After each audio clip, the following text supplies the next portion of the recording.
Post-war Wichita was thriving. Fueled by years of military aircraft production, Wichita in 1950 was on the rise, at least for most of the city's 170,000 people.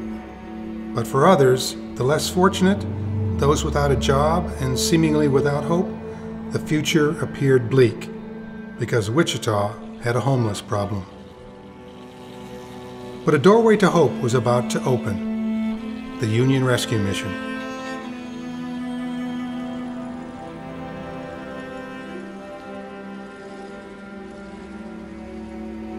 That first year was difficult.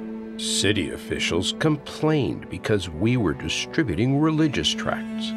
There was collusion between the building's landlord and local liquor interests to force us out of their building. We had trouble obtaining insurance. A court injunction to evict us was dismissed. We had financial problems, but all were hurdled through faith in Christ. The very existence of the mission today is a testimony to God's faithfulness.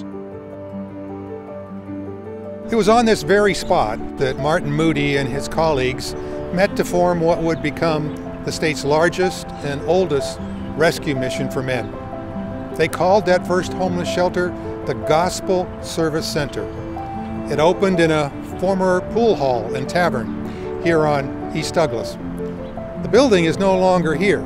It's been replaced by this scenic pocket park, which, ironically, in modern-day Wichita, has become a frequent but controversial gathering spot for the city's homeless.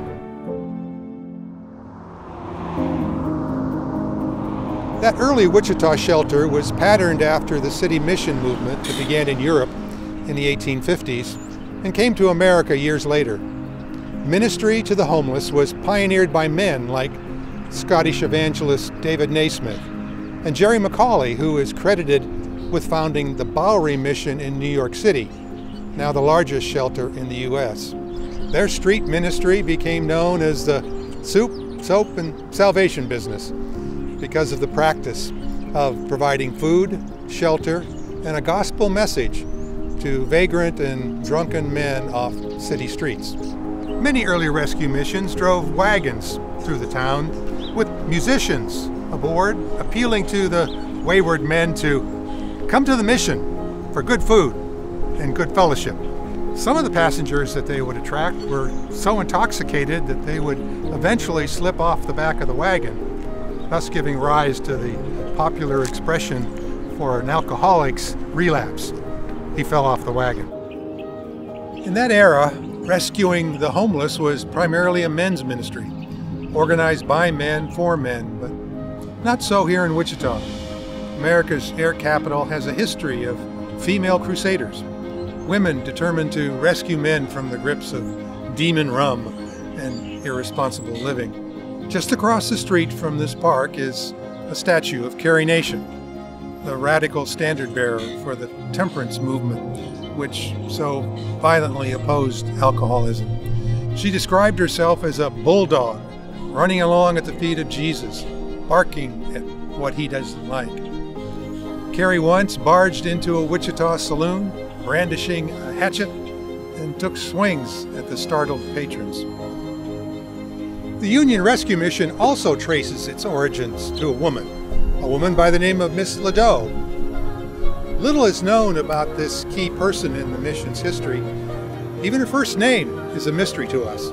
Miss Ladeau had reason to call on the business owners on East Douglas, then a rather shady part of town. She was appalled by the condition and number of homeless men she saw who were drunk and sleeping in back alleys and public land.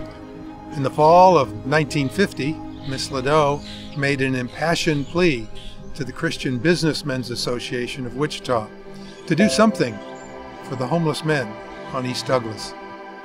After meeting with her, we could see that there was a need for such a mission. At the close of the meeting, we had a round of prayer, and the Lord was surely there with us. As we rose from prayer, I said, "Let us start something, even if it has to be in a tent." They did better than a tent. with help from local churches, they secured a building and welcomed their first homeless soul on Labor Day 1950. The Gospel Service Center name was soon dropped, and the building, here at 603 East Douglas, became known as the Union Rescue Mission. 3 years later, the mission board borrowed enough money to acquire a 2-story building around the corner on St. Francis. It remained the mission's home for nearly 50 years until the ministry moved to its current location, a former nursing home on North Hillside. Over the years, more than 100,000 men have sought refuge and restoration within its walls. Lives have been changed and eternal futures preserved through URM's ministry to the desperate and the downtrodden. 100,000 men. That's an impressive legacy. A history of hope served up every night because of one unstoppable woman whose heart ached for the homeless in Wichita. We are forever indebted to that matron of the mission. Thank you, Miss Ladeau.